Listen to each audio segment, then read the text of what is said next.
آخر ہجرت مدینہ کے بعد مسلمانوں نے جنگ بدر کیوں لڑی؟ کیا یہ فیکٹ آپ جانتے ہیں؟ ہجرت مدینہ کے بعد قریش مکہ نے مسلمانوں کی زمینیں، مکانات اور مال اور دولت ضبط کر لیے۔ مہاجرین کے دلوں میں انتقام کی آگ جھلس رہی تھی۔ رسول اللہ صلی اللہ علیہ وسلم نے قریش کے تجارتی قافلوں کو روکنے کا فیصلہ کیا تاکہ لوٹی ہوئی جائیداد کا بدلہ لیا جا سکے۔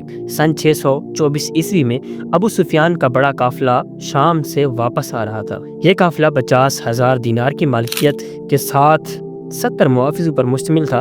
مکہ کے بڑے بڑے سردار اس تجارت میں شریک تھے۔ رسول اللہ صلی اللہ علیہ وسلم کو جب اس قافلے کی خبر ملی تو آپ نے 313 مہاجرین پر مشتمل ایک چھوٹی سی فوج تیار کی اور قافلے کو روکنے کے لیے روانہ ہوئے۔ ابو سفیان کو مسلمانوں کی نقل و حرکت کی خبر ہو گئی۔ اس نے فوراً قاصد کو مکہ بھیجا۔ قاصد نے مکہ پہنچ کر اپنی اونٹنی کی ناک اور کان کاٹ دیے اور کپڑے پھاڑ دیے اور چلا کر اعلان کیا، اے قریش، ابو سفیان کا قافلہ خطرے میں ہے، محمد اور ان کے ساتھی گھات لگائے بیٹھے ہیں۔ قریش کا خون کھول اٹھا۔ 1000 کا لشکر تیار کیا گیا۔ سرداران قریش، جن میں ابو جہل بھی شامل تھا، بدر کی طرف روانہ ہوئے۔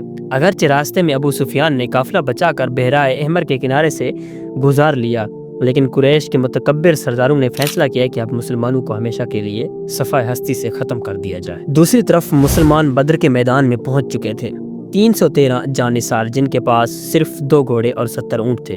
ان کے مقابلے میں قریش کی 1000 سپاہی، گھوڑے اور بے شمار اسلحہ، مگر اہل ایمان کے دلوں میں اللہ کی مدد پر یقین تھا۔ میدان بدر میں سب سے پہلے مبارزت کا مرحلہ شروع ہوا۔ 3 جانباز حضرت علی، حضرت عبیدہ، حضرت حمزہ رضی اللہ تعالیٰ عنہ میدان میں نکلے۔ قریش کے نامور سردار ان کے مقابلے میں آئے۔ لمحوں میں قریشی سردار خاک میں مل گئے۔ اس کے بعد عام جنگ شروع ہوئی۔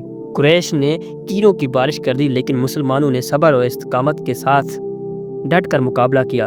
رسول اللہ صلی اللہ علیہ وسلم نے دعا کی، اے اللہ، اگر آج یہ جماعت ہلاک ہو گئی تو پھر قیامت تک تیرا نام لینے والا نہ بچے گا۔ اللہ نے فرشتوں کے ذریعے اپنی مدد نازل فرمائی۔ مسلمانوں نے پوری قوت سے حملہ کیا۔ قریش کے صفوں میں بھگدڑ مچ گئی۔ ابو جہل جیسے سرکش سردار کو بھی واصل جہنم کر دیا گیا۔ امیہ بن خلف، ابو بختری جیسے بڑے دشمن مارے گئے۔ مسلمانوں کے کل 14 جانثار شہید ہوئے۔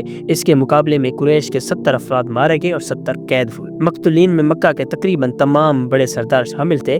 قیدیوں میں بھی قریش کے معزز لوگ پکڑے گئے، جن میں حضور اکرم صلی اللہ علیہ وسلم کے چچا عباس بھی شامل تھے۔ یوں بدر کا معرکہ مسلمانوں کی پہلی عظیم فتح ثابت ہوا۔ ایک کمزور اور چھوٹی سی جماعت نے ایک طاقتور لشکر کو شکست دی۔ یہ محض جنگی قوت نہیں تھی، بلکہ ایمان، قربانی اور اللہ کی مدد کا نتیجہ تھا۔ دنیا نے دیکھ لیا کہ طاقت زرہ و تلوار میں نہیں، بلکہ ایمان کی روشنی اور یقین کی قوت میں ہے۔ اور یہی وہ دن تھا جب اسلام کے پرچم کو عزت ملی اور رسول اللہ صلی اللہ علیہ وسلم کی قیادت مزید مضبوط ہو گئی۔ الحمدللہ رب العالمین۔